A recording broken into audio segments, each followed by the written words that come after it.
evening. Our big story tonight, Congressman Todd Akin. He left me talking to an empty chair last night when he dropped out of our scheduled interview. But tonight, he's decided dropping out is a bad idea. Well, at least when it comes to his Senate race against Missouri's Claire McCaskill. Early today, Mitt Romney issued a statement saying his fellow Missourians urged him to step aside, and I think he should accept their counsel and exit the Senate race. But the congressman has refused to back down. He let the 6 p.m. Eastern deadline pass, and now it appears he's in the race for good, or for bad, depending on your viewpoint.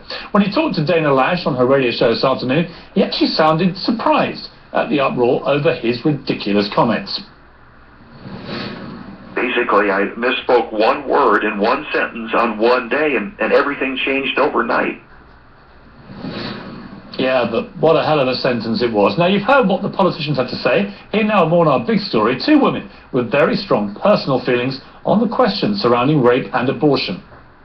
Rebecca Kiesling was conceived from a rape, and she's an attorney and national spokeswoman for Personhood USA. And attorney Gloria Alred is a rape survivor who became pregnant and had an illegal abortion. Welcome to you both. This is clearly a hugely emotive issue. It's also an issue that I believe fundamentally should be debated the loudest by women, and that's why I'm glad that you're both on the show tonight. I know that you both have different views, and you both come at this from very different personal stories. Gloria, let me start with you, because you were raped and you had an abortion. When you heard Todd Akin's comments, what was your reaction? Well, both that what he said was actually inaccurate and also very dangerous, because he is suggesting, or was suggesting, that in fact a woman who is raped can't get pregnant, which we know is false. And in addition, that his record is that rape should not be legally available and safe. I had an abortion after having been raped and become pregnant, and I had it when it was illegal for a doctor to perform it, although not illegal for a woman to have it.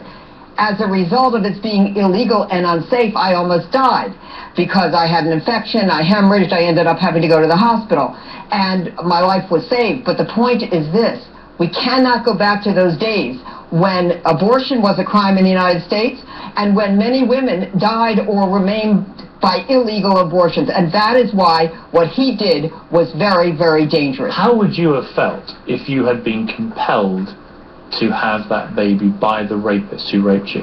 Well, that is the key point. No one should have that choice except for me. It should be a woman who is trusted, a rape survivor who is trusted, with the choice of whether to carry the pregnancy to term or whether or not to have an abortion.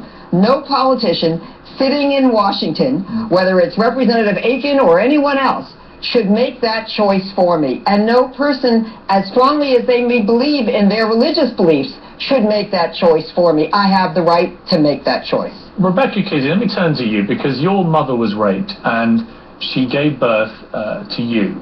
Tell me a little bit about that and why that has formed your view, which is that all abortion is wrong. My birth mother was abducted at knife point by a serial rapist.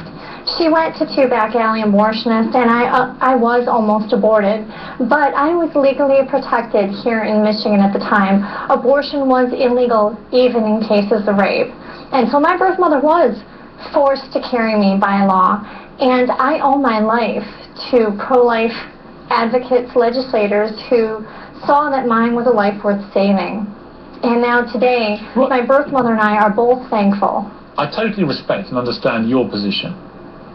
But explain to me why, if you're a woman in America, and 30,000 plus women in America are raped and impregnated by the rapist, explain to me why they should not have the right, as a woman, to decide what happens to that baby. Because I can't think of anything worse for a woman who is raped than being compelled by the law of the country to carry and to bear and to bring up a child by a rapist that you despise. Okay.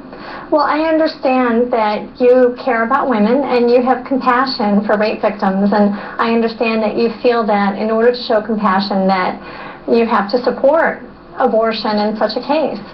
But I believe that that's based upon three fallacies, and one is that most rape victims would want an abortion, and that's not true. They actually choose abortion at half the rate of your average unplanned pregnancy, which is over 50% abort in the United States.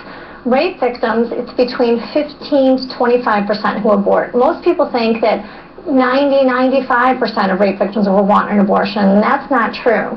And I think it's very telling, because the truth is that the ones Gloria wants to jump in here. Let me bring Gloria in. I just want to say, you know, these statistics are kind of mind-numbing, and I think the point, though, is the point that you raised earlier, Piers, which is what she's really advocating is mandatory motherhood, compulsory pregnancy, that women should be forced to, if they become pregnant, take that pregnancy to term and give birth.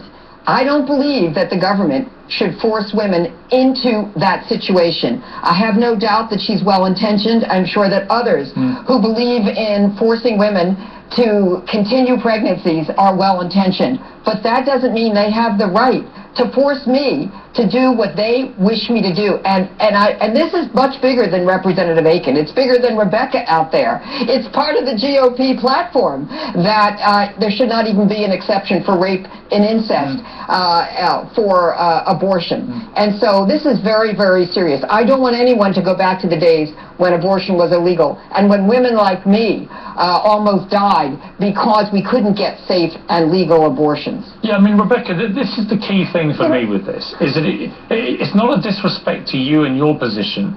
I totally understand, as I say, why you would feel as strong as you do. But my problem is for the American women who get raped and impregnated. In fact, never mind America, anywhere in the world, but particularly we're talking about what happens in America here. That they get raped and impregnated, and they are desperate not to have a rapist's baby. On any human level, shouldn't they just have a basic right in that situation to make that decision for themselves? Isn't that what a modern America should stand for? You know, modern America has said, according to the Supreme Court, that it is cruel and unusual punishment to give the death penalty for rapists. Even for child molesters, the Supreme Court has said that they did not deserve the death penalty. And I don't believe that I or any other child similarly situated deserve the death penalty for the crimes of our fathers. I believe that that is, you know, it's only the death penalty.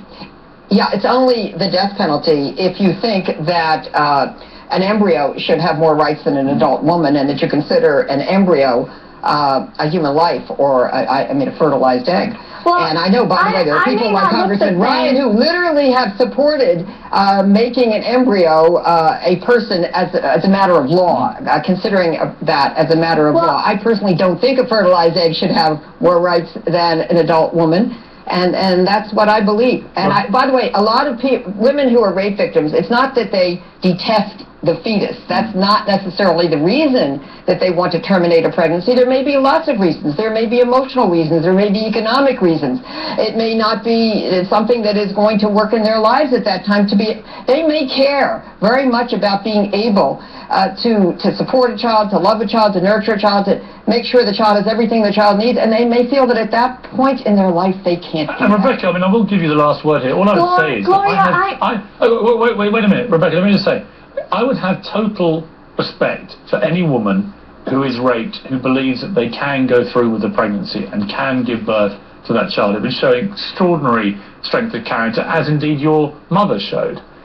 But I would also have huge respect for any woman, and I totally would understand this, who just felt they couldn't do it, that just they could not go through with bearing a rapist's baby. And that's why, in the end, doesn't it have to come down to individual choice? Why should that woman, who feels that strongly the other way to you, not have the same right that you did? You know, I may not look the same as I did when I was 4 years old or 4 weeks old, unborn in my mother's womb, but that was still undeniably me, and I would have been killed. My life would have been ended. I am very sorry, Gloria, for the loss of your son or daughter. You may not think that their life matters, but you know what? That matters to me. And I am very sorry for the loss to our world, for generations now who have been aborted. And I was targeted for abortion. That was my near-death experience. And the fact that I was younger doesn't make it any less real or any less significant than someone who wakes up out of a coma to find out that they were almost killed in an automobile accident. You know, you talk about how much you care about women. Well, I'm a woman, Gloria, I'm a woman, I'm a woman. Let me just tell you. Gloria, I'm a woman, I'm a woman too, I'm talking, you can wait until I'm done. I'm a woman, you know what, I know that you like to bully people. Let me just say that there are two... Give me a chance to finish, you have interrupted me 3 times now. 3 times now you've interrupted me. Rebecca, if I can just calm things down, she's actually trying to respond to an earlier point you made, but have your say now, Rebecca, what you want to say. Okay. I'm a woman. You talk about how much you care about women. Well, what good is my right to anything as a woman if I don't have my right to life?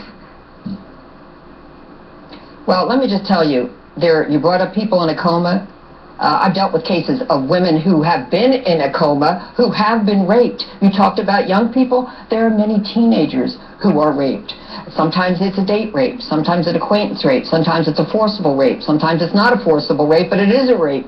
And you know what? They need to have the right to choose too. A rapist takes away the control from a woman by raping a woman. She at least should have the control of her life decisions after that. Okay, listen, I respect both your views hugely. I appreciate you coming on and being so candid. You've both been through extraordinary experiences, and this debate, I'm sure, will continue to rage. But for now, thank you both very much.